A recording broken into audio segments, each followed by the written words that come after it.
मित्रांनो नमस्कार. पण आता जो 14 मार्चला आपला पेपर होईल पोलीस भरतीचा, त्या पेपरामध्ये जेवढ्या जिल्ह्यांचे पेपर होते, समजा फॉर एक्झाम्पल जर 20 जिल्ह्यांचे पेपर होत असतील तर 20 पैकी कमीत कमी 10 जिल्ह्यांमध्ये तरी आजचा जो आपला टॉपिक आहे, कोणता टॉपिक आहे आपला, आरबीआय व बँकिंग, या टॉपिकवर एखादा प्रश्न तरी 100% येईल म्हणजे येईल. ठीक आहे. आणि आजचे जे लेक्चर आहे आपलं स्पेसिफिक या गोष्टीसाठी आहे ना, तर मी याच्यामध्ये तुम्हाला या अर्थशास्त्र सब्जेक्ट विषयी जे सांगायचे ते पूर्ण याच्याविषयी सांगेन. जे बाहेरच काही ते पूर्ण याच्यात रिलेट होणार नाही. रिलेट होईल, पण रिलेट काय होईल, फक्त आरबीआय आणि बँकिंग जे प्रश्न याच्यात आलेले आहेत तेच फक्त. ठीक आहे. म्हणजे भारूड भरती आपण करणार नाही, छोटासा क्रिप्स आणि क्लिअर असा डाटा आपण घेऊ आणि तो पूर्णपणे तुमच्या डोक्यात जाईल. म्हणजे शेवटपर्यंत माझी एवढी गॅरंटी आहे की जोही याच्यावर प्रश्न येणार आहे ते तुमचे 100% पाठ होईल म्हणजे होईल. आणि स्टोरी फॉर्मॅट मध्ये आपण पाठ करणारे रटणार नाहीये. शेवटपर्यंत जर हे प्रश्न तुमचे पाठ झाले नाही तर व्हिडिओला डिसलाईक करून चाललं जायचं. सबस्क्राईब केला असेल तर अनसबस्क्राईब करून चाललं जायचं. ठीक आहे. हा, परंतु व्हिडिओ शेवटपर्यंत पाहसान तरच तुमच्या लक्षात राहील. अन्यथा 5 मिनिटं पाहिलं पाठ झालं देव बी असं करू शकणार नाहीये. म्हणून मित्रांनो पहिलं काम आहे आपलं की आपल्याला व्हिडिओ शेवटपर्यंत पाहायचा आहे. पाऊण तास अर्धा तास जास्तीत जास्त असा व्हिडिओ बनेल, हा जास्त काही जाणार नाही. आधी आपण थोडीशी थेरी समजून घेऊ, त्यानंतर आपण पुढे प्रश्न याच्यावर जे 30-40 प्रश्न ते आपण समजून घेऊ. ठीक आहे मित्रांनो, कोणताही टाइमपास होणार नाही, कारण 14 तारखेला 10 दिवसात तुमचा पेपर आहे. त्याच्यामुळे तुमचा टाइम हा तुम्ही जर मला देत असाल तर तुमच्या आयुष्यातला सर्वात मोठा भागीदार तुम्ही मला बनवता, त्याच्यामुळे तो कधी मी वेळ वाया घालवणार. ठीक आहे. सर्वात आधी आपण सुरुवात करू आरबीआय पासून. की आरबीआय ही काय, की सर आरबीआय आम्हाला एवढं माहिती आहे, फक्त आरबीआय म्हणजे रिझर्व्ह बँक ऑफ इंडिया, हा त्याचा काय फुल फॉर्म आहे. काय हा sir, reserve bank of India. ठीक आहे. किंवा भारताची मध्यवर्ती बँक. काय आहे सर, भारताची ही मध्यवर्ती बँक आहे. मग याच्याबद्दल आम्ही काही गोष्टी रटून ठेवल्या की आरबीआयची स्थापना झाली सर 1 एप्रिल 1935 ला.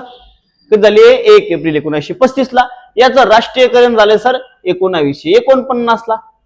म्हणजे रटून ठेवलंय, याच्यानंतर रटून ठेवायची गरज नाहीये. आधी स्टोरी समजून घ्या की आरबीआय नेमके आहे काय, कारण याच्याबद्दल तुम्हाला फक्त एवढे 2च प्रश्न नाही आहेत.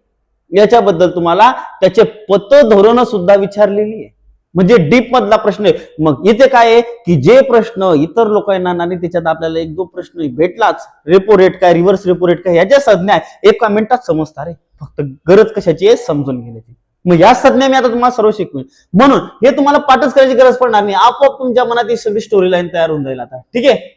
मग सगळ्यात आधी आपण समजून घेऊ. पहा काय झालं तर 1920-21च्या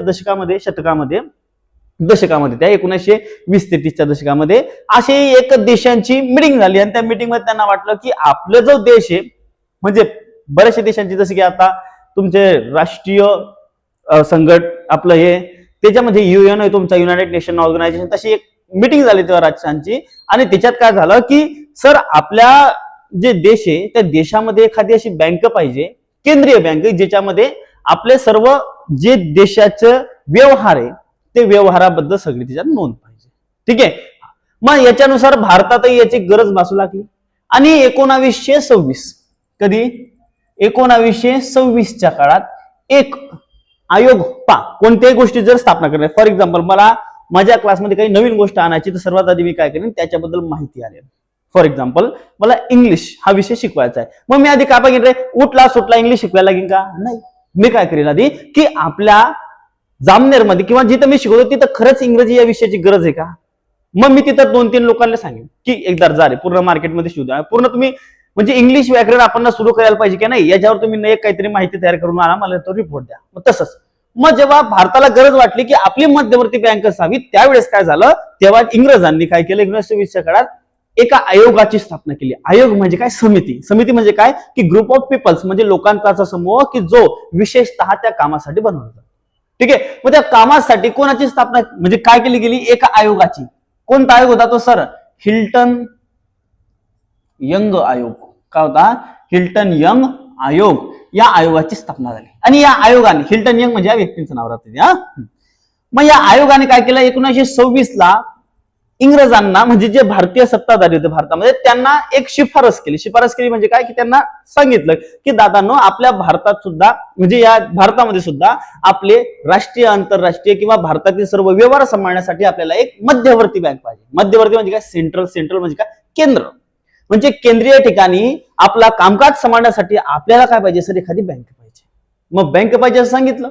मग याच्यानंतर इंग्रजांनी तुम्हाला माहिती एक नंबर ढिल्ले 26 मध्ये सांगितलं त्यांनी काय केलं 34 मध्ये म्हणजे 1934 ला एक कायदा पारित केला. त्या कायद्याचं नाव होतं आरबीआय. काय नाव होतं त्या कायद्याचं? आरबीआय नाव होतं. ठीक आहे त्या कायद्याचं नाव काय होतं? आरबीआय.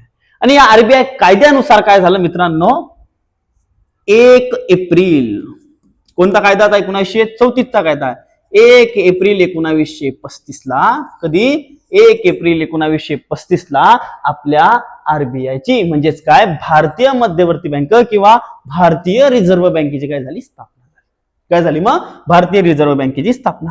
मग भारतीय रिझर्व्ह बँकेची स्थापना झाली मग त्याचं मुख्यालय सुरुवातीला मुख्यालय इतर ठिकाणी होतं. मग आता पहिल्यांदा स्थापना झाली त्याचे काय असतात सर गव्हर्नर असतात. आरबीआयचे काय असतात गव्हर्नर. मग सर जेव्हा स्थापना झाली तेव्हा भारतामध्ये सत्ता कोणाची होती रे सर इंग्रजांची सत्ता होती. कोणाची सत्ता होती? इंग्रजांची सत्ता होती. मग इंग्रजच असेल की नाही पहिला गव्हर्नर कोण असेल? इंग्रज. मग तो कोण होता सर ऑक्सबॉर्न स्मिथ. कोण होता? ऑक्सबॉर्न स्मिथ. आता हे लक्षात कसं ठेवायचं तुम्हाला सांगतो. आपल्याला पर्याय असतात मित्रांनो कोणी डायरेक्टली विचारणार नाही की कोणी काय नाही. मग भारतीय रिझर्व्ह बँकेचा पहिला गव्हर्नर हा ऑक्सबॉर्न स्मिथ होता. हा लक्षात कसं ठेवायचं तर लक्षात ठेवा कधी स्थापना झाली म्हणजे नवीन आहे. नवीन गोष्टीला नवीन माणूसच सांभाळीन. बॉर्न म्हणजे काय नवीन जन्म झालेला म्हणजे नवीनच जन्म झाले बँकेचा आणि तो इंग्रजी आहे. ठीक आहे बॉर्न म्हणजे काय जन्माला आलेली आणि नवीन जन्माला आलेली आहे. काय आरबीआय सुद्धा 34-35 मध्ये पहिला बॉर्न कोण बनला? ऑक्सबॉर्न स्मिथ हा काय बनला मग तिचा गव्हर्नर पहिला इंग्लिश. ठीक आहे कोण बनला पहिला इंग्लिश. कोण बनला सर ऑक्सबॉर्न स्मिथ. याला पेपरात आला की कसा तोडायचा सर तोडायचा कसा काय नाही याच्या नावातच बॉर्न आहे आणि ही संस्था नवीनच बॉर्न झाली म्हणजे जन्माला आली होती बॉर्न. मग सर देशी म्हणजे आपला देशाचा पहिला कोण होता गव्हर्नर तर तो होता सीडी देशमुख. ते होते सॉरी सीडी देशमुख हे होते आपल्या देशमुख. आता याच्यातच नावात आहे यांच्या पण नावातच आहे की भारतीय रिझर्व्ह बँकेचे पहिले भारतीय गव्हर्नर कोण कसे लक्षात ठेव सांग सर यांच्या नावातच देश आहे. म्हणजे ऑप्शन मध्ये ज्याच्यामध्ये येईल सीडी देशमुख हे काय होते सर भारतीय रिझर्व्ह बँकेचे पहिले भारतीय गव्हर्नर कोण होते? भारतीय रिझर्व्ह बँकेचे पहिले भारतीय गव्हर्नर कोण होते? सीडी देशमुख. त्यांच्या नावातच देश आहे. त्याच्यानंतर इंग्रजी कोण होते? ऑक्सबॉर्न स्मिथ. कोण होते? ऑक्सबॉर्न स्मिथ. कशाला लक्षात ठेवा हे आता जन्माला आली भाऊ बॉर्न. बरोबर आहे. हे दोन जण तुम्ही आयुष्यात विसरणार. ठीक आहे मग याच्यानंतर सर एक गोष्ट आम्हाला अजून शिकवली जाते की 1 जानेवारी 1949 ला कधी 1 जानेवारी 1949 ला या बँकेचं राष्ट्रीयकरण झालं. मग राष्ट्रीयकरण झालं म्हणजे हे काही आम्हाला उमजलं नाही हे डोक्याच्या वरती केलं. राष्ट्रीयकरण म्हणजे काय तुम्हाला सांगतो. आता ही आरबीआय बनली कधी तुमची 1935 ला. 35 ला भारत होता का? भारत नव्हता. तो इंग्रजांच्या अधिपत्याखाली होता सर. म्हणजे भारतीय लोकांची भारतावर सत्ता होती का? नाही. मग ही जी बँक बनली त्याची बनली का रे? मग ही बँक कशी बनली की काय होतं की एक कंपनी बनते. समजा फॉर एक्झाम्पल मला कंपनी बनवायची माझ्याकडे पैसे नाहीये. मग मी काय करीन 50-60 असे शेअर्स म्हणजे इतर लोकांकडून पैसे घेईन आणि मग पैसे घेतल्यानंतर त्यांचा त्याच्यात वाटा राहील आणि वाटा आल्यावर काही नियमावली मला त्यांच्या मनानं बी बनवणं पडतील. कारण त्यांच्या मनानं नाही बनवल्या हो तर ते काय करतील त्यांचा साठा काढतील मग बँक परत घाटात चालले जाईल ना. मग त्याच्यासाठी काय झालं की आरबीआय बी जशी बनली तेव्हा तिच्यामध्ये इतर देशांचे किंवा जे मोठे लोक होते त्यांची याच्यात शेअरिंग होती. त्यांची शेअरिंग होती म्हणजे काय की त्यांच्या याच्यात पैसे खूप सारे होते. मग त्यांच्या म्हणण्याप्रमाणे काही नियम आपल्याला चालवणं पडत होते. कशाचे? आरबीआयचे. मग त्याच्यानंतर भारताला स्वातंत्र्य भेटता खेपी भारतानं काय केलं की हे जे बिना कामाचे लोक यांना बाहेर काढून टाकले. म्हणजे ही बँक त्या इतर लोकांसाठी नाही काम करणार फक्त कोणासाठी काम करीन आता तर आमच्या राष्ट्रासाठी. आमचं राष्ट्र काय सर? भारत. कोणतं राष्ट्र आहे आमचं? भारत. म्हणजे ही बँक आता कोणासाठी काम करीन? फक्त भारतासाठी. म्हणजेच तिचं काय झालं राष्ट्रीयकरण म्हणजे कोणाच्या हातात दिली? तिला राष्ट्राच्या हातात दिली. म्हणजे आता पूर्ण या बँकेवर स्वायत्ता कोणाची आली? 1 जानेवारी 1950 पासून तर सर भारतीय राज्यसंघाची आली. म्हणजे ही बँक आतापासून म्हणजे कोणापासून 49 पासून फक्त कोणाचं काम पाहत होती तर भारतीय सरकारचं. कोणाचं ऐकत होती का दुसऱ्या? नाही. तो कोणी कितीही मोठा राहू दे कोणाचं ऐकणार नाही, फक्त ऐकत कोणाची होती तर आपल्या भारतीय सरकारचं ऐकत होती. ठीक आहे. हा मग हे बारीक सुरीक गोष्टी आपल्याला लक्षात पाहिजे आरबीआय बद्दल. काय 26 मध्ये हिल्टन यंग आयोग आहे त्याने शिफारस केली. त्याच्यानंतर 34चा कायदा बनला. 34च्या कायद्यानुसार आरबीआयची स्थापना कधी झाली सर? 1935 मध्ये झाली. स्थापना झाल्यानंतर सगळ्यात पहिले बॉर्न स्मिथ लक्षात ठेवायचा की ज्याच्या नावानुसार काय झालं सर? पहिला तो काय बनला? तो पहिला गव्हर्नर बनला. आणि पहिला जर भारतीय विचारलं त्यांच्या नावातच देश आहे. ठीक आहे. म्हणजे सी डी देशमुख हे काय बनले आपले पहिले भारतीय आरबीआयचे गव्हर्नर. आणि त्याच्यानंतर 1 जानेवारीला काय झालं त्या बँकेचं?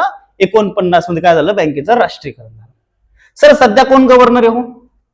सध्या आरबीआयचे गव्हर्नर कोण येतं? 26वे ते कितवे? 26वे. कोण आहे?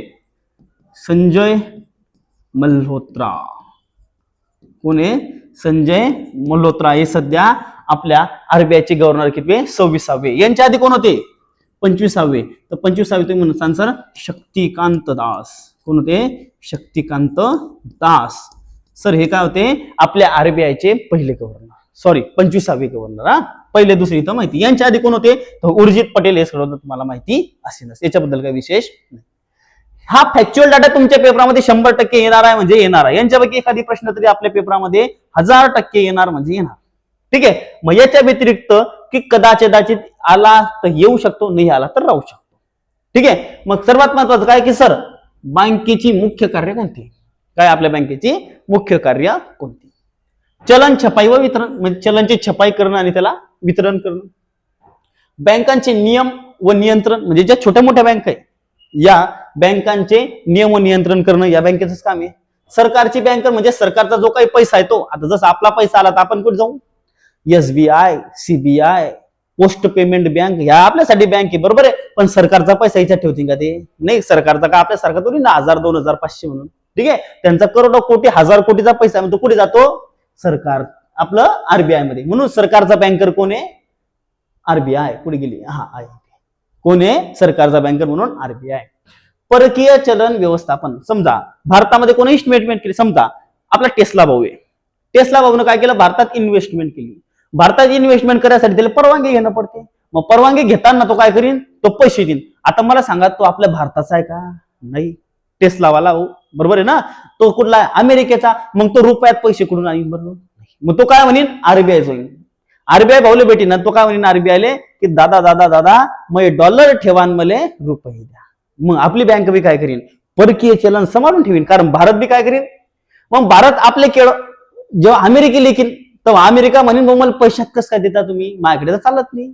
मग जेव्हा आपण अमेरिकेला केळं ऐकू त्यावेळेस आपल्याला काय देणं पडेल? त्यांना म्हणजे त्यांच्याकडून काही सामान घेऊ तेव्हा आपण त्यांना काय देऊ? डॉलर देऊ. काय देऊ आपण त्यांना?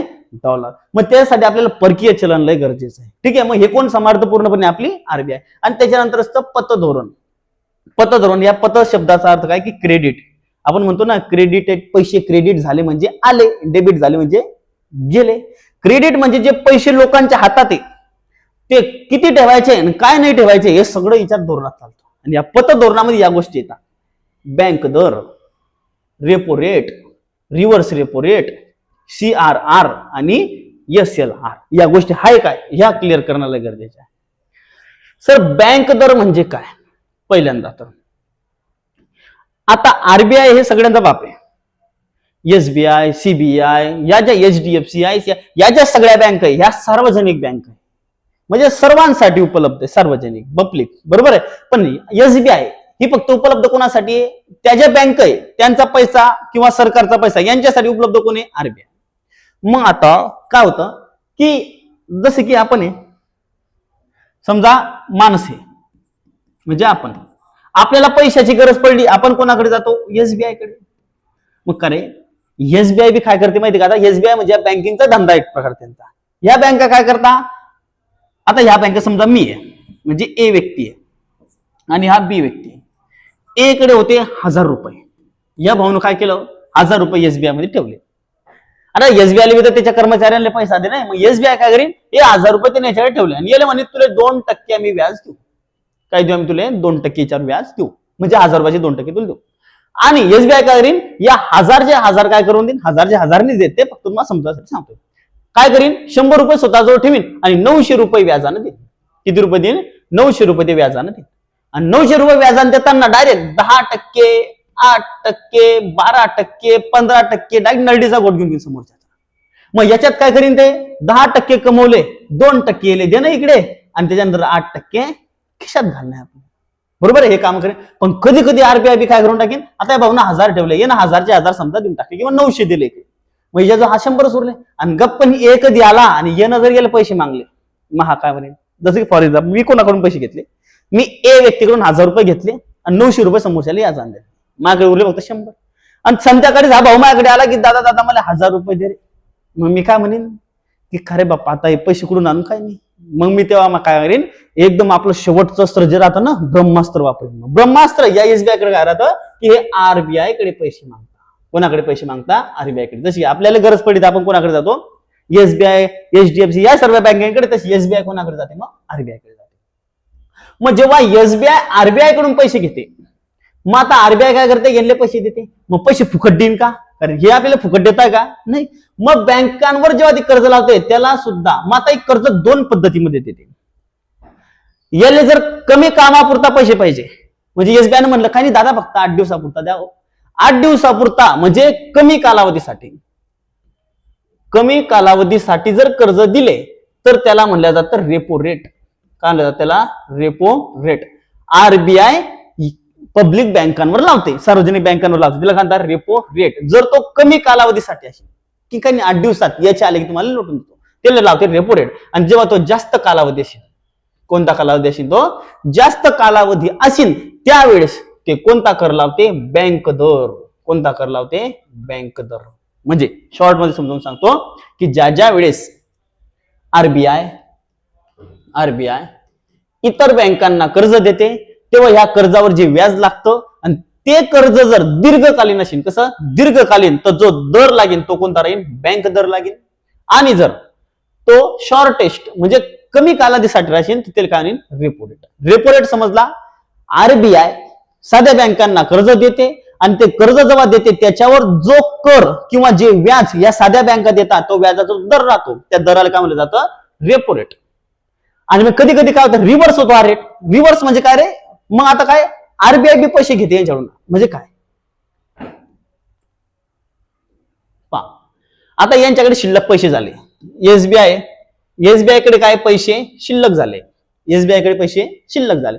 मग शिल्लक झाले तर वाटलं ती जर चोरी ना जाय, मग हा काय करेल, याचे पैसे आरबीआयला देईल. कुणा देईल, आरबीआयला. मग आरबीआयला काय म्हणेन, तो भाऊ मी तुझ्याकडे पैसे दिले, म्हणजे कर्ज दे, आपलं व्याज दे तिच्यावर. बरोबर आहे ना, ये ना याच्याकडे पैसे ठेवले, जसे की आपल्याकडे पैसे शिल्लक झाले की आपण बँकेत ठेवतो. बँकेत काऊन ठेवता तुम्ही, कारण तिथे तुम्हाला व्याज बी भेटतं. मग एसबीआय जेव्हा तिचे पैसे आरबीआय कडे ठेवीन तेव्हा आरबीआय तिच्यावर त्याला व्याज दे, तेव्हा आरबीआय करेन त्याच्यावर त्याला व्याज दे. मग त्या व्याजाला काय म्हणलं जातं, सर रिव्हर्स रेपो रेट. काय म्हणलं त्याला, मग रिव्हर्स रेपो रेट म्हणलं जातं. एवढी साधी संकल्पना आहे, काहीच नाही. इतर बँका आणि आरबीआय या दोघींचं नातं आहे. बरोबर आहे. जेव्हा आरबीआय यांना कर्ज देईन तेव्हा ह्या त्याला व्याज देतील. मग जेव्हा इतर बँका आरबीआयला व्याज देतील त्याला म्हणलं जाईल रेपो रेट. आणि ज्या वेळेस या बँका याच्याकडे पैसे ठेवतील आणि आरबीआय ही इतर बँकांना कर्ज देईल त्याला म्हणलं जातं रिव्हर्स रेपो रेट. बँक दर हा दीर्घकालीन असतो, समजून घ्या. कॅश रिझर्व्ह रेशो तेच समजून सांगतो. लय सोपं आहे. जसं की एसबीआय ही बँक आहे, बाबूभाऊ आहे. कोण आहे, बाबूभाऊ. एसबीआय आहे, बाबूभाऊ आहे. बाबूभाऊनं काय केलं, बँकेमध्ये 1000 रुपये ठेवले. किती ठेवले, 1000 रुपये ठेवले. बरोबर आहे. मग आता एसबीआय वर नियंत्रण ठेवणार कोण आहे, सर आरबीआय. एसबीआय नियंत्रण ठेवणार कोण आहे, आरबीआय. आरबीआय बोललं लगेच पाहिजे की दादा सगळं कर पण या 1000 रुपयातले काही पैसे तुला माझ्याकडे जमा करणं पडतील, कारण तू भेकेले लागल्यावर माझ्याकडेच येणारे पैसे मागेल. म्हणून मग एसबीआय आता या 1000 रुपयामधले काय करीन, 400 रुपये किंवा 40 रुपये. किती रुपये, 40 रुपये. म्हणजे आता सध्या हे 4 पॉईंट समथिंगचा रेट राहतो की एसबीआय किंवा इतर बँकांना काय करणं पडतं, जेवढे पैसे आले तेवढा काही दर कोणाला देणं पडतो, आरबीआय. काय देणं पडतो, आरबीआय. म्हणजे 1000 रुपयामधले 40 रुपये दिलेले आरबीआय देणं ठेवणं पडतात. जेवढे बी पैसे, समजा 1000 रुपये जमा झाले, 1000 रुपयाचे 4% जेवढे होतील तेवढे. बरोबर आहे. त्याच्यानंतर म्हणजे जसं आलं तसं 4% 5% जो ठरलाय तो. आणि त्याच्यानंतर एक असतो SLR. काय असतो? SLR. आता हे पैसे ते कोणाला देतात? आरबीआय. आणि SLR असतो 18 ते 20%. म्हणजे हा जो SLR समजा याच्याकडे 1000 रुपये तर 1000 मध्ये जवळपास 200 रुपये. किती? 200 रुपये तिला स्वतः जवळ साठवून ठेवणं पडता की दादा इमर्जन्सी मध्ये आला तर हे पैसे तुला कामात पडणार आहे, नाही तर मग वाटोळ. ठीक आहे. SLR म्हणजे काय की SBI कडे 1000 रुपये जे जमा झाले तिच्यापैकी 20% मग ते सोन्याच्या स्वरूपात ठेव, पैशाचा ठेव किंवा ते बॉन्ड्स भेटतात त्या बॉन्डच्या स्वरूपात ठेव, पण तो स्वतः जवळ ठेव.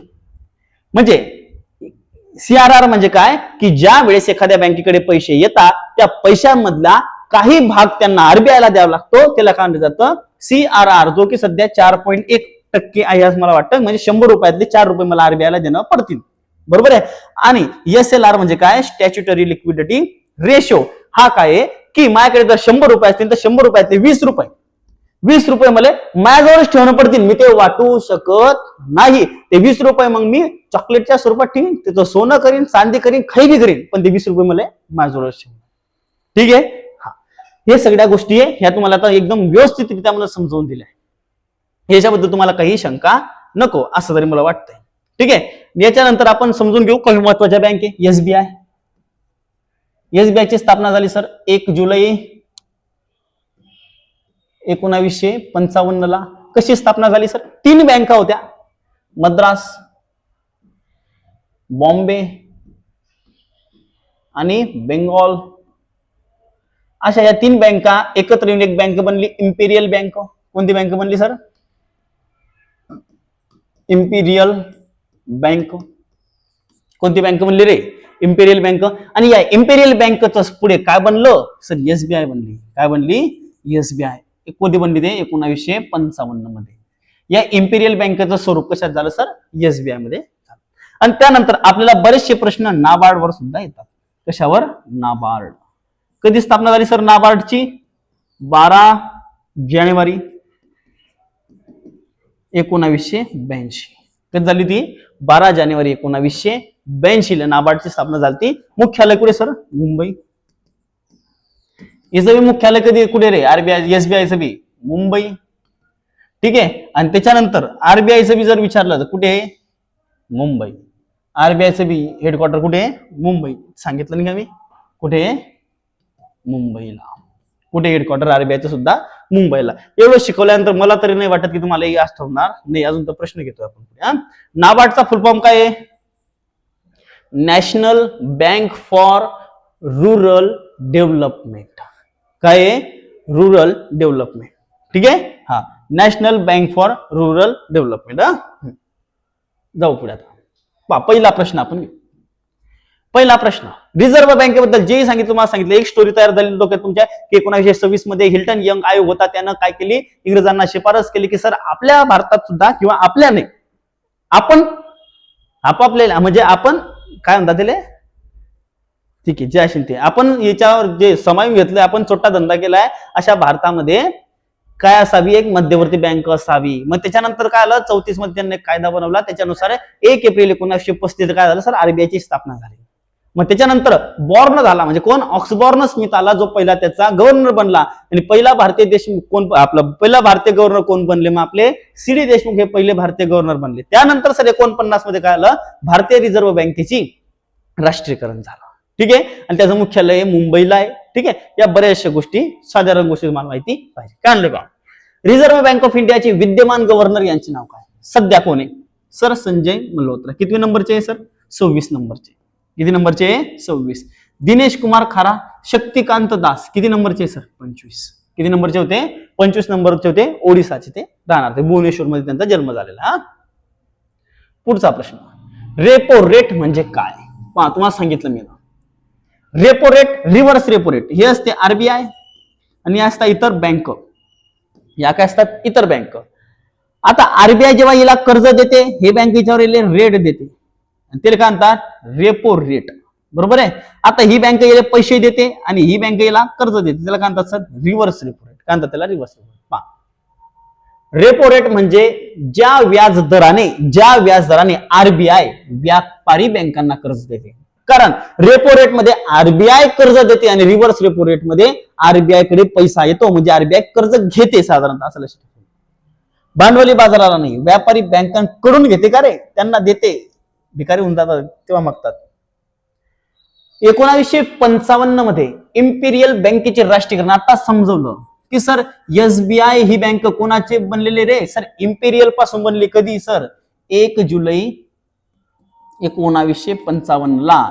इम्पेरियल बँक सुद्धा कोणाचं संघटन होतं, कोलकाता, बेंगाल आणि बॉम्बे या 3 बँकांचं संघटन होतं. तिचे रूपांतर कशात झाले sir, state Bank of India मध्ये. कशात झाले, स्टेट बँक ऑफ इंडिया मध्ये काय झालं सर, त्याचं रूपांतर झालं. आणि ही भारतातील सर्वात मोठी, लक्षात ठेवा, भारतातील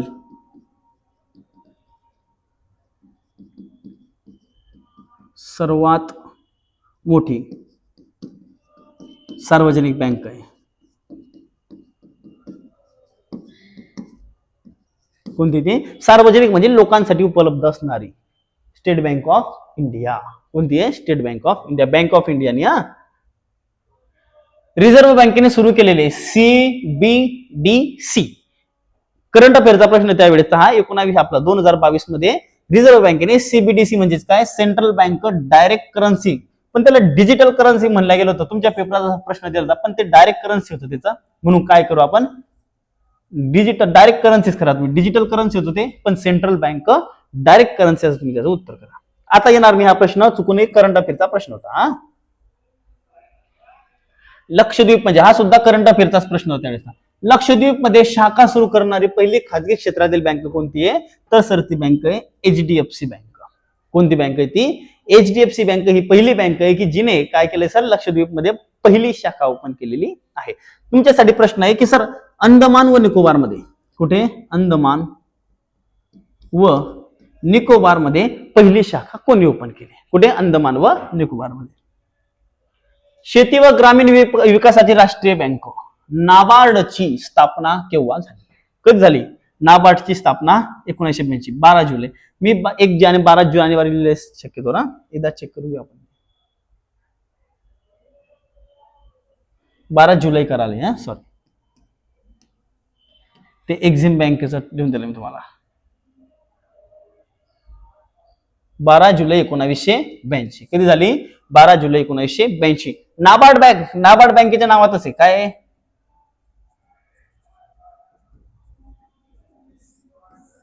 नॅशनल बँक फॉर, काय, national bank for rural development.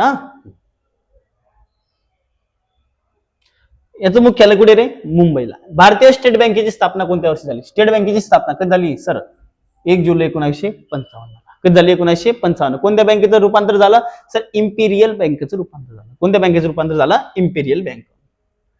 भारतीय निर्यात आयात बँकेची स्थापना कधी झाली, निर्यात आयात म्हणजे काय, एक्सपोर्ट आणि इम्पोर्ट. कशासाठी अशी बँक सर, ही बँक अशी कशासाठी, एक्सपोर्ट म्हणजे आपलं एक्सपोर्ट म्हणजे निर्यात आणि इम्पोर्ट म्हणजे आयात. मग जे लोक आयात निर्यात करतात त्यांना जेव्हा पैशाची कमी पडते त्यांना मदत करण्यासाठी ही बँकेची स्थापना झालेली. ठीक आहे, मग या बँकेची स्थापना कधी झाली सर, 1 जानेवारी 1982. कधी झाली, 1 जानेवारी 1982 ला झाली ती. एक्झिम बँक आपण याला पहा.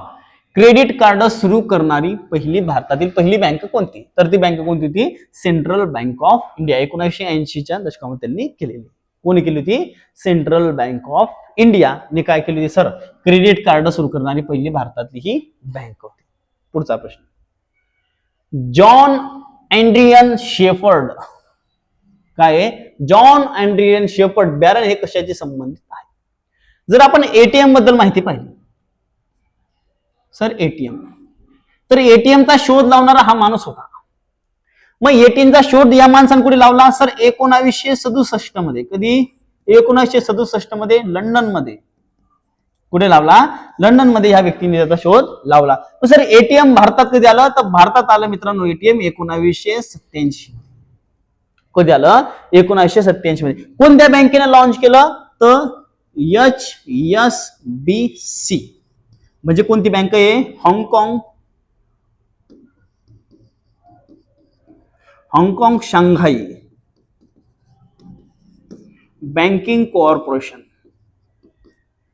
काय आहे? हाँगकाँग शंघाई बँकिंग कॉर्पोरेशन. ही जी बँक होती कुठे होती? मुंबईला. कुठे? मुंबईला. ठीक आहे. कोणती बँक आहे सर? HSBC, हाँगकाँग शंघाई बँकिंग कॉर्पोरेशन. त्याचं नाव काय येत नाही, पण कधी 1987 ला भारतामध्ये एटीएम आलं. कोणत्या बँकेनं? SBI फिसबीआयचं नाव लिहायचं. ते क्रेडिट कार्ड आहे. कोण सुरू केलं सर? सेंट्रल बँकेनं सुरू केलं. कोणत्या बँकेनं? सेंट्रल. पण एटीएम जर म्हणलं तर काय येईल? पण एटीएमचा फुल फॉर्म बी तर माहिती नाही आम्हाला. एटीएमचा full form all time machine किंवा ऑल टाइम मनी आहे ना. ऑल टाइम मनी आहे ना. काय तुम्ही लगेच म्हणसाल? ऑटोमॅटेड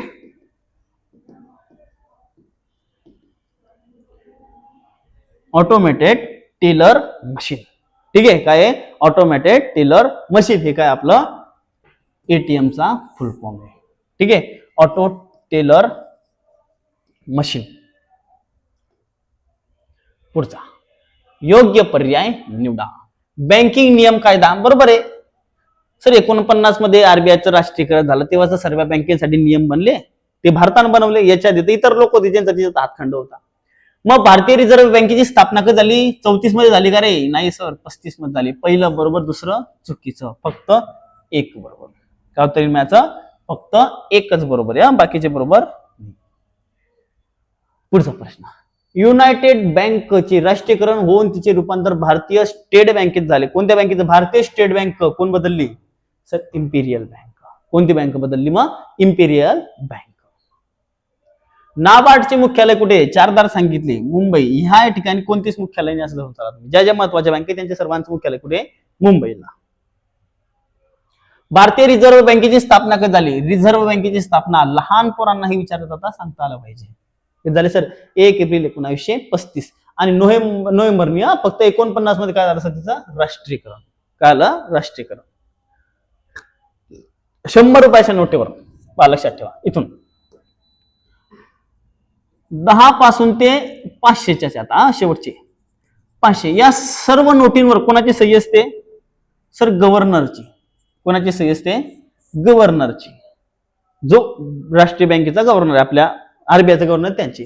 परंतु 1 रुपयाची जी नोट आहे, 1 रुपयाची जी नोट आहे त्याच्यावर कोणाची सही असते रे सर? तिची असते वित्त सचिवांची. वित्त मंत्र्यांची नाही.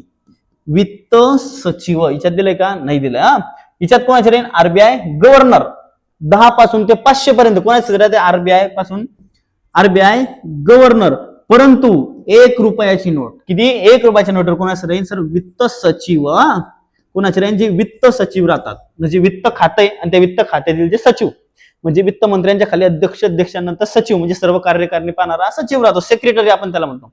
मग सचिवाची सही राहते कशावर? 1 रुपयाची नोट. बाकी एक्सेप्शन, काही टेन्शन नाही. हा, नोटा कुठे बनतात आपल्या सगळे हे वगैरे? नाशिक, तुम्हाला माहिती. आणि देवास कुठे? एमपी. भारतातील सार्वजनिक क्षेत्रातील सर्वात मोठी बँक कोणती? सर्वात मोठी बँक कोणती सर? भारतीय सार्वजनिक. साॉरी, ते वाचणं गरजेचं आहे. सार्वजनिक म्हणजे काय? सगळ्यांसाठी. आपण म्हणतो ना सार्वजनिक टॉयलेट आहे, म्हणजे तिथं सर्वजण जातात. ठीक आहे. घरचं आहे म्हणजे ते सगळे जातात का? नाही. बरोबर आहे. मग सार्वजनिक ठिकाणी पैसे टाकणारे लोक किती आहे? सॉरी, परत किती झालं मी. सर्वात मोठी सार्वजनिक बँक कोणती? आता लिहून पण दिलं तुम्हाला मी. State Bank of India. कोणती आहे? State Bank of India. Repo rate व रिव्हर्स रेपो रेट या संज्ञा कशाची संबंधित रे? सरकारची वित्तीय धोरणे का? ते नाही. आयात निर्यात का? नाही. रिझर्व्ह बँकेचे पतधोरण मी तुम्हाला एक लिहून दिलंय. कठीण कठीण प्रश्न आहे. आता या प्रश्न कसा कोणाला जमणार? आणि लवकर जन वाचेल त्याला समजेल. आपल्यासारखा उन्हाळ्याला माणूस गेला एखादी तो विचारा काय करेल? हे पतधोरण, पितधोरण, नवीन शब्द ऐकून तो. बरोबर आहे. पतधोरणाची प्रमुख साधने बँक, आरबीआय, रेपो रेट हे सगळं लक्षात ठेवता. वाचून घ्यायचा दादा, एकदा वाचणं पडेल. त्या बिना वाचायचं जमणार नाही बरं. नंतर म्हणसान की सरांनी गॅरंटी दिली. डिजिटल कोणतीही गोष्ट आली, डिजिटल म्हणजे काय? केरळ 1 नंबरचं बेरड. डिजिटल स्वरूपात सगळ्यात जास्त काम त्याचं. कशातही डिजिटल करून ठेवलंय. 3D प्रिंटर कुठे सगळ्यात आधी आलं? तर केरळमध्ये आलं. ठीक आहे. पहिले डिजिटल बँकिंग राज्य कोणतं? तर केरळ. आता सीएचा प्रश्न आहे, यावर्षी येणार नाही.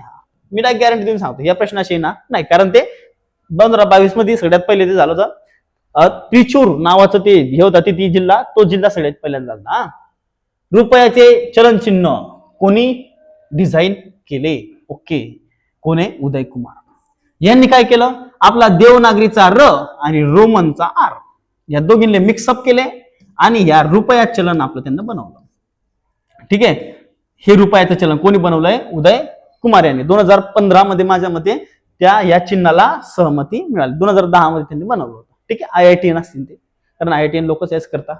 ठीक आहे, कोणी बनवलं ते? उदय कुमार यांनी. आपला देवनागरीचा र आणि रोमनचा र एकत्र केला आणि हा आरची स्थापना त्यांना केली. आरबीआयच्या पतनियंत्रणाची संख्यात्मक धोरणे कोणती? संख्यात्मक म्हणजे ते पैशावर डायरेक्ट काम करतात. असे कोण सर? रेपो दर, बँक दर बी मी लिहून दिलाय तुम्हाला, म्हणजे वरील दोन्ही. उत्तर आहे आपलं ऑप्शन 3. डोकं शांत ठेवायचं. बँक दर, रेपो दर दिसला सर तोच आहे. गोल करला चालत नाही, घाई करायची नाही, शांततेत कार्यक्रम वाचतो सगळा. 14 बँकेचे राष्ट्रीयकरण कधी झालं दादा? हे 69 मध्ये झालं होतं. म्हणजे 69 मध्ये सर कोणती पंचवार्षिक योजना होती? तर चौथी पंचवार्षिक योजना होती. त्याच्यानंतर अजून 6 बँकांचं झालं. कधी झालं? 1980 मध्ये. हा, कोणी विचारणार तरी पण असू द्या. 14 बँकांचं कधी झालं सर? 1969 मध्ये त्यांचं राष्ट्रीयकरण झालं. आणि ही एक बँक आहे तिचं, आपल्या या 14 बँकांचं कधी झालं सर? 69 मध्ये. चौथं पंचवार्षिक योजना होती. 1 रुपयाच्या नोटेवर कोणाची सही असते? काय? 1 रुपयाच्या नोटेवर कोणाची सही असते? आता सांगितलं कोण असतं? वित्त सचिव. कोणाची सही असते? वित्त सचिवाची. 1 मिनिट मित्रांनो, तुमचा फक्त 1 मिनिट घेतो पहा. आता तुम्ही जे प्रश्न पाहताय असे मग तुमच्या प्रश्न पेपरामध्ये बरेचसे प्रश्न येतील. ठीक आहे, मग ते प्रश्न सर आम्ही झांबळून आणा कुठून? तुम्ही कुठूनच झांबळून आणायचं. तुम्हाला फक्त थोडंफार तुमच्या बाजूनं गुरुदक्षिणा देणे. मी सगळं तयार करून ठेवलंय. जवळपास किती विषय? जवळपास जगाचा इतिहास, भारताचा इतिहास, मध्ययुगीन, म्हणजे जवळपास 20-25 असे टॉपिक आहे ज्यांच्यावर मी प्रश्न बनवले. जवळपास ते 5000पेक्षा जास्त प्रश्न आहे. 5000पेक्षा जास्त प्रश्न आहे. आणि फक्त किती रुपयात आहे तुमच्यासाठी? ते 49 रुपयातच आहे. किती रुपयात आहे? फक्त 49 रुपयातच आहे, जास्त बी नाही काही. फक्त जाणं कुठे? आपलं एक ऍप्लिकेशन आहे SP करिअर पॉइंट. या ऍप्लिकेशनवर जायचं. कोर्सेस मध्ये तुम्हाला 49 रुपयात हे भेटून जाईल. जास्त काही मागणी आहे. ठीक आहे, आवडत असेल तर घ्या, घेतलंच पाहिजे असं काही म्हणणं नाही. परंतु तुम्ही कोणत्याही परीक्षेची तयारी करत असाल तरी 100% तुम्हाला याच्यावर प्रश्न, म्हणजे याच्यावरचं उत्तर जमीन म्हणजे जमीन, म्हणजे याच्यातलेच प्रश्न त्याच्यात तुम्हाला भेटतील, वेगवेगळ्या भेटणार नाही. कारण मी ना काय घेतलंय? एक टॉपिक घेतलाय. समजा सिंधू घाटी सभ्यता, जेवढे तिच्यावर प्रश्न बनतील तेवढे प्रश्न बनवून टाकले. तिच्यातले IMP तुम्हाला पानं बियान ते निघणं, त्याच्या बाहेर प्रश्न जाणारच नाही असं धरून चाला तुम्ही. म्हणजे जगाचा इतिहास सुद्धा घेतलाय की औद्योगिक क्रांती कुठे झाली, काय नाही. ठीक आहे, जर तुमची इच्छा असली तुम्ही जाऊन ते घेऊ शकता. 49 रुपयामध्ये फक्त आहे आपली SP career point ऍप्लिकेशनवर.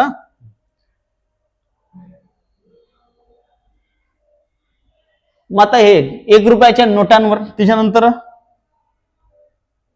RBIचे Shaktikanta Das कितवे governor आहे? आता तुम्हाला शक्तिदासने विचारणार. ठीक आहे, शक्तिदास तर होते 25वे 26वे. कोण आहे? संजय मल्होत्रा. कोण आहे? संजय मल्होत्रा. हे काय आपले आता सध्याचे RBIचे governor. Repo rate, reverse repo rate कोण ठरवतं? कोण ठरवणार ते? RBI सर्व. तो जर माझ्याकडून पैसा घे नाही तर त्या बँकेने विचारेन का ते सर किती रेपो रेट ठेवायचा, किती रिव्हर्स रेपो ठेवायचा? नाही. तो म्हणजे तू मला शिकवशील का? आता नाही. समजा SBI गेली, मग RBI म्हणे तू मला शिकवतो का? SBI म्हणे नाही दादा तुम्ही जे म्हणसान ते, कारण गरजच आहे त्यांनी. आता रिझर्व्ह बँकेची स्थापना करण्याची शिफारस सांगितलं. कोणत्या केली ती सर? Hilton young commission. कोणी केलं होतं? हिल्टन यंग कमिशनने केली होती. जे मी सुरुवातीला शिकवलं त्याच्या बाहेरचं काहीच नाही. किती शिकवलं मी? फक्त 2 पानं शिकवले. त्याच्यानंतर याच्यातून फक्त 1 पान येऊन जास्तीत जास्त पुरं एका पानावर लिहून ठेवा आजचा सारचा सार, आणि तो एकदा परीक्षेच्या आधी वाचून जा. प्रश्न आला की कधी तुमच्या हातातून बाहेरून गेला तर मग मला आपलं म्हणायचं 100%. रिझर्व्ह बँकेजवळ व्यावसायिक बँकांना ठेवावा लागणारा किमान, रिझर्व्ह बँकेजवळ हे पहा इतर बँक आहे, रिझर्व्ह बँकेजवळ काही पैसे ठेवताय त्याला काय म्हणतात सर? CRR, कॅश रिझर्व्ह सांगितलं ना 4%. आणि SLR म्हणजे काय? की ह्या ज्या बँका आहे स्वतः जवळच काही पैसे ठेवते, स्वतः जवळच, त्याला काय म्हणू आपण? SLR. पहा CRR वर सुद्धा प्रश्न आलाय. रिझर्व्ह बँकेजवळ व्यावसायिक बँकांना, ज्या व्यावसायिक बँका म्हणजे स्टेट बँक वगैरे अशा बँकांना रिझर्व्ह बँकेजवळ काहीतरी पैसे ठेवणं पडतात ठेवींमध्ये, त्याला काय म्हणतो आपण? कॅश रिझर्व्ह रेशो म्हणजेच काय? CRR. ऑलरेडी शिकवलं, त्याच्यावर प्रश्न आहे. आणि हे प्रश्न भाऊ आपले मार्क घडवणारे, लक्षात ठेवा. भारतात बँकांची बँक म्हणून कोणती बँक ओळखतात ते तुम्हाला माहिती आहे? कुठे रे? RBI, SBI नाही. भारतातील बँकिंग क्षेत्रातील नियंत्रण व संचालन करणारी सर्वोच्च बँक कोणती आहे? RBI. शेवटचे प्रश्न वाजून जातील. RBI चे मुख्यालय कुठे आहे सर? मुंबईले. छोटू प्रश्न रे लहान बाळांचे. कोणत्या वर्षी रिझर्व्ह बँकेचे राष्ट्रीयकरण झाले? 49 मध्ये. सांगायची गरज आहे का आता तुम्हाला? नाही. या दिवसापासून रिझर्व्ह बँक ऑफ इंडिया ही सरकारची बँक होती. आधी सरकारची बँक होती का एप्रिल मध्ये? नाही. हे बरेचसे प्रश्न चुकतील इथं बरोबर टिक करतील, पण हे नाहीये दाद्या. नवीन बँक बनली तेव्हा इंग्रजांचे तिच्यात पैसे होते, सगळे धोरण तेच बनवत होते, किंवा जे लोक तिच्यात पैसे टाकत होते त्यांच्या मनात धोरण झालं ते. पण सरकारी बँक कधी बनली ती? आधी ती सरकारी बँक नव्हती. 1 जानेवारी 1949. तिच्यात 99% पोरं चुकतीन. लक्षात ठेवा. भारताची मध्यवर्ती बँक कोणती आहे सर? RBI. कोणती आहे? RBI. चलन नोटा पोस्टकार्ड तुम्हाला सांगितलं कुठे छपाई होते सर? नाशिकला. खालीलपैकी कोणते भारतीय रिझर्व्ह बँकेचे कार्य आहे? कोणते भारतीय रिझर्व्ह बँकेचे कार्य? बँकांच्या बँकेचे स्वरूपात कार्य करणे. स्टेट बँकेचे नियम, स्टॉक बँकेचे नियम ते बनवते का? नाही. सेबी, NFT त्याचे आहेत त्यांचे. जीवन विम्याचे नाही, त्याचे LIC. म्युच्युअल फंडचे नियम बनवते का? नाही. फक्त बँकांची बँकांना जे काम करण्याचे ते ठरवेल. RBI चे कोणते कर्तव्य नसते? चलनी नोटांची निर्मिती करणे, आधीच लिहून दिलं. सरकारची बँक म्हणून कार्य करते. पतपैशाचे नियंत्रण, पतपैसे लोकांकडे जायचे. आर्थिक अंदाजपत्रक तयार करणं त्याचं काम आहे का? नाही. मग अर्थ मंत्रालय का खायचं काम करेन का? मग हे अंदाजपत्रक कोण बनवतो? अर्थ मंत्रालय. कोण बनवतो? अर्थ मंत्रालय. त्याच्यानंतर आता सध्या कोण अर्थमंत्री? आपली निर्मला सीतारामन जी आहेत. ठीक आहे. सर्वात जास्त अशी महिला कोण आहे की ज्या महिलेने सर्वात जास्त वेळा आपले बजेट आहे ते केलं? कोण आहे? आपल्या निर्मला सीतारामन. ठीक आहे. आणि सर्वात जास्त मध्ये तर व्यक्ती आहे की निर्मला सीतारामन जी नाही. पण रेग्युलर मध्ये जर केलं तर जवळपास 9 वेळेस त्यांनी काय केलं सर? बजेट सादर केलंय. कशामध्ये? आपल्या लोकसभेमध्ये. कृषी वित्त पुरवठा. कृषी नाव आलं की कोण आहे ते? नाबार्ड आठवली पाहिजे आपल्याला. कोण? नाबार्ड. पहिली भूविकास बँक कोणत्या राज्यात स्थापन करण्यात आली? कोणती? भूविकास, जमिनीचा विकास करणारी. तर कुठे आली त्यासाठी? पंजाब मध्ये आली. आउट ऑफ दी सिलेबस प्रश्न या. ठीक आहे. लगेच आढळला पाहिजे काही नाही, पण पंजाब मध्ये बनवण्यात आले होते. 19 जुलै 1969 साली, म्हणजेच तुम्हाला सांगितलं की तो काय होता सर? चौथी पंचवार्षिक योजना होती. कोणती योजना होती? चौथी पंचवार्षिक योजना होती. आणि किती बँकेचं राष्ट्रीयकरण झालं सर तिच्यात? 14. मी तुम्हाला आधी समजून सांगितलंय की हे लोक काय करतात, प्रश्न जसे तसे छापणं नसते, ते उलटा करतील. पहिल्यांदा काय विचारला होता की 6व्या पंचवार्षिक योजनेत किती बँकेचे राष्ट्रीयकरण झाले? नाही, 14 बँकेचे राष्ट्रीयकरण हे कोणत्या पंचवार्षिक योजनेत झाले? तर ते होतं 6वी किंवा 69 मध्ये. आणि आता काय विचारलं की 69 मध्ये किती बँकांचं राष्ट्रीयकरण झालं? काय केलं? फक्त प्रश्न पलटला, बाकी काही करत नाही ते. खालीलपैकी कोणत्या बँकेच्या शाखा देशात सर्वाधिक आहे? कोण आहे तसं? स्टेट बँक ऑफ इंडियाचे. बाकी कोणी राहू शकतं का? नाही. मित्रांनो पहा, आधी एक टॉपिक तुम्हाला समजावून दिला मी, त्याच्यानंतर त्याच्यावर आपण बऱ्याचशा गोष्टी पाहिल्या. हा व्हिडिओ मध्ये नोट्स बनवल्या असतील काही, तर तुम्ही नाही बनवल्या तर पहिले 5-10 मिनिटं परत पाहिजे नोट्स बनवा. त्याच्यानंतर व्हिडिओ मध्ये जे तुम्हाला महत्वाचं वाटतं ते एका पेजवर लिहून ठेवा आणि पेपरला जायच्या आधी फक्त 5 मिनिटं ते वाचा. 100% याच्यावर येणारा प्रश्न तुमचा चुकणार नाही, एवढी गॅरंटी माझी आहे. आणि जर चुकला कधी ते येऊन अनसबस्क्राईब करायचं आणि व्हिडिओला डिसलाईक करायचं. Everything in your hand. ठीक आहे. धन्यवाद.